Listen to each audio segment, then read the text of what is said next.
siang. Perkenalkan, kami dari kelompok 8. Di sini kami akan mempresentasikan hasil diskusi kami mengenai pengaruh budaya dan interaksi dengan budaya arus utama. Saya Brigita Dara sebagai moderator sekaligus pemateri pertama, dan di samping kanan saya Pusra Saputra sebagai pemateri kedua, dan saya Stephen Elsa Degogali sebagai pemateri yang ketiga. Nah, di sini saya akan menjelaskan materi pertama, yaitu bagaimana etnis minoritas mempertahankan tradisi mereka di tengah modernisasi, yaitu etnis Tibet minoritas sebagai wilayah termasuk Tibet sendiri telah mengembangkan berbagai strategi untuk mempertahankan tradisi mereka di tengah arus modernisasi. Berikut beberapa cara yang mereka lakukan. Yang pertama, mempertahankan bahasa dan sastra. Bahasa Tibet tetap menjadi bahasa utama di banyak komunitas Tibet, digunakan dalam kehidupan sehari-hari. Pendidikan dan upacara keagamaan. Yang kedua yaitu sastra. Karya sastra klasik Tibet termasuk teks-teks Buddhis dan cerita rakyat terus dipelajari dan diwariskan secara turun-temurun. Melestarikan agama dan kepercayaan, agama budaya Tibet, agama Buddha tetap menjadi landasan penting bagi identitas dan budaya Tibet. Biara Buddha tetap aktif sebagai pusat pembelajaran dan praktik spiritual. Festival keagamaan. Festival tradisional seperti Losar atau Tahun Baru Tibet dan Saga Dawa terus dirayakan dengan hikmat, memperkuat ikatan komunitas dan melestarikan nilai-nilai budaya, menjaga seni dan kerajinan tradisional. Yang pertama yaitu seni tangka.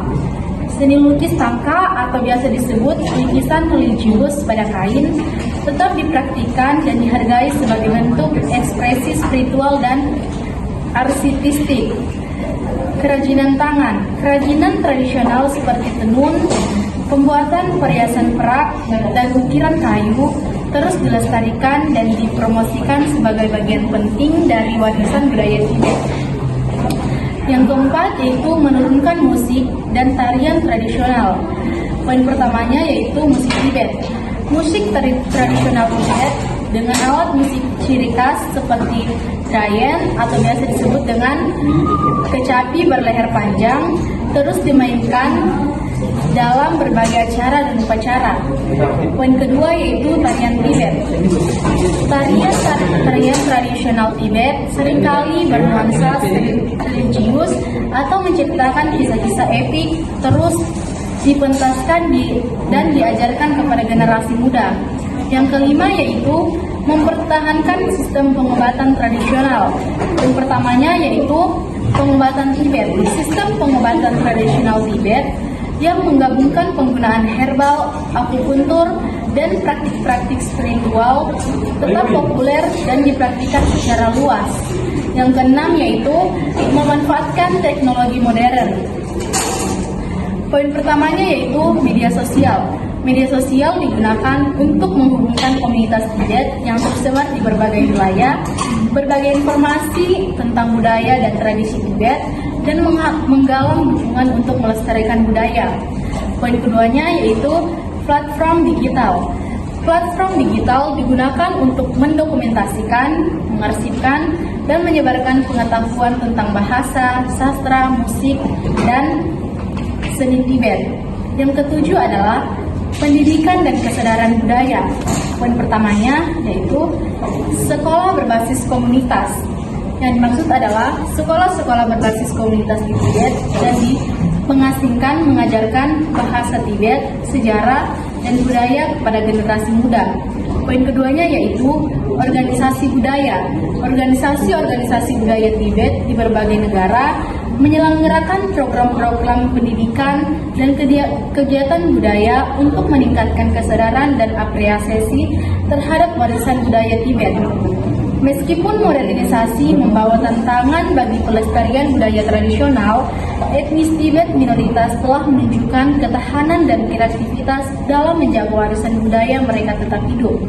Upaya-upaya mereka dalam melestarikan agama, bahasa, dan seni, tradisi, atau lainnya, memastikan bahwa budaya Tibet yang kaya dan unik akan terus berkembang di tengah dunia yang terus berubah.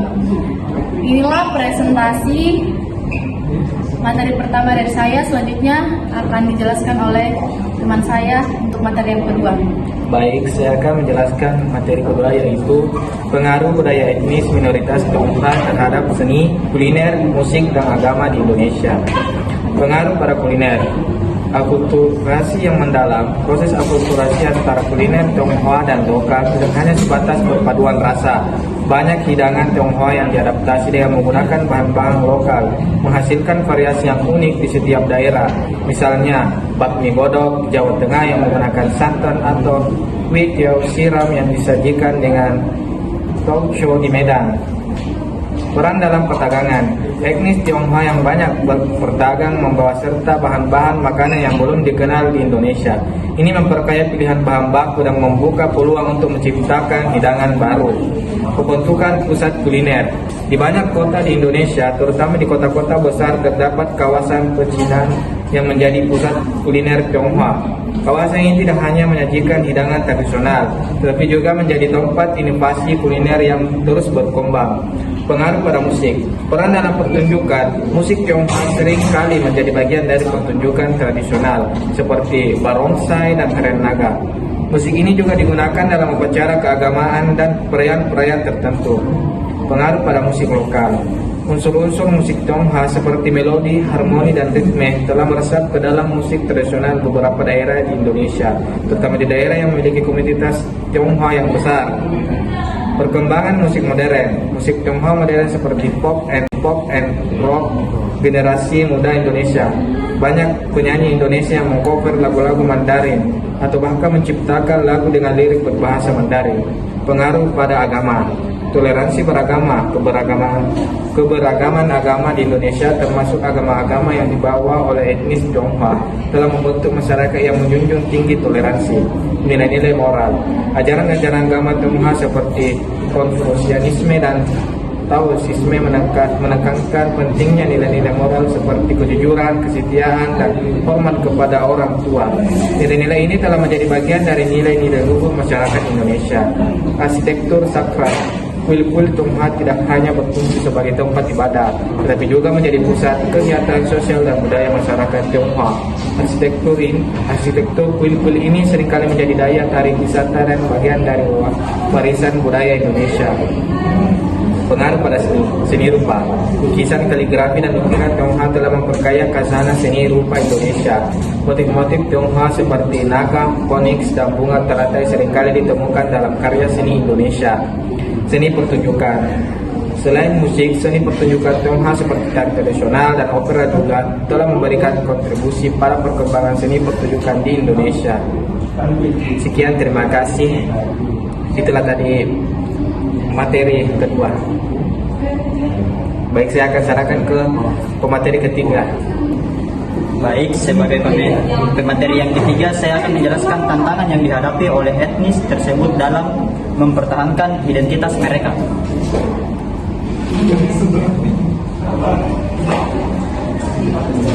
Etnis minoritas di Tibet, terutama masyarakat Tibet, menghadapi sejumlah tantangan berat dalam mempertahankan identitas budaya dan agama mereka yang unik. Beberapa tantangan utama meliputi asimilasi budaya. Kebijakan pemerintah Tiongkok mendorong asimilasi budaya, di mana bahasa Mandarin dipromosikan sebagai bahasa utama dalam pendidikan dan kehidupan publik, sementara penggunaan bahasa Tibet dibatasi. Hal ini mengancam kelestarian bahasa dan tradisi Tibet. Restriksi agama. Kebebasan beragama di Tibet dibatasi, dan praktik keagamaan seringkali diawasi ketat oleh pemerintah. Biksu dan biksuni Buddha Tibet menghadapi pembatasan dalam menjalankan keyakinan mereka, dan ekspresi identitas agama seringkali dihambat. Migrasi Han. Migrasi etnis Han ke Tibet menyebabkan perubahan demografis yang signifikan. Hal ini dapat menggeser keseimbangan budaya dan ekonomi, serta mengancam posisi etnis Tibet sebagai mayoritas di tanah mereka sendiri. Pembangunan ekonomi. Meskipun pembangunan ekonomi membawa manfaat tertentu, namun seringkali mengorbankan lingkungan dan budaya tradisional Tibet. Proyek-proyek infrastruktur besar dapat merusak situs-situs suci dan menggusur masyarakat Tibet dari tanah leluhur mereka. Pengawasan dan represi. Pemerintah Tiongkok menerapkan pengawasan ketat terhadap masyarakat Tibet, dan tindakan represi seringkali digunakan untuk membungkam perbedaan pendapat dan aktivisme yang memperjuangkan hak-hak etnis Tibet. Tantangan ini menciptakan tekanan yang signifikan terhadap masyarakat Tibet dalam menjaga identitas budaya dan agama mereka. Meskipun menghadapi kesulitan, banyak orang Tibet harus memperjuangkan hak-hak mereka dan melestarikan warisan budaya mereka yang kaya. Beberapa upaya yang dilakukan masyarakat Tibet untuk mempertahankan identitas mereka. Pendidikan berbasis bahasa Tibet. Mendirikan sekolah-sekolah dan program-program pendidikan yang menggunakan bahasa Tibet sebagai bahasa pengantar. Melestarikan tradisi agama. Melanjutkan praktik keagamaan secara diam-diam atau di tempat-tempat terpencil, serta meneruskan ajaran agama kepada generasi muda. Mendokumentasikan budaya Tibet. Merekam dan menyebarkan informasi tentang bahasa, seni, musik, dan tradisi Tibet melalui berbagai media. Aktivisme dan advokasi. Menyuarakan keprihatinan tentang pelanggaran hak asasi manusia di Tibet dan mengkampanyekan otonomi yang lebih besar bagi masyarakat Tibet. Perjuangan masyarakat Tibet untuk mempertahankan identitas mereka adalah perjuangan yang berkelanjutan dan kompleks. Meskipun menghadapi banyak rintangan, semangat dan ketahanan mereka memberikan harapan bagi kelestarian budaya dan agama Tibet yang unik. Baik, itulah saya sebagai pemateri ketiga dan sudah menjelaskan. Demikianlah hasil presentasi kami, kurang dan lebihnya mohon dimaafkan. Assalamualaikum warahmatullahi wabarakatuh.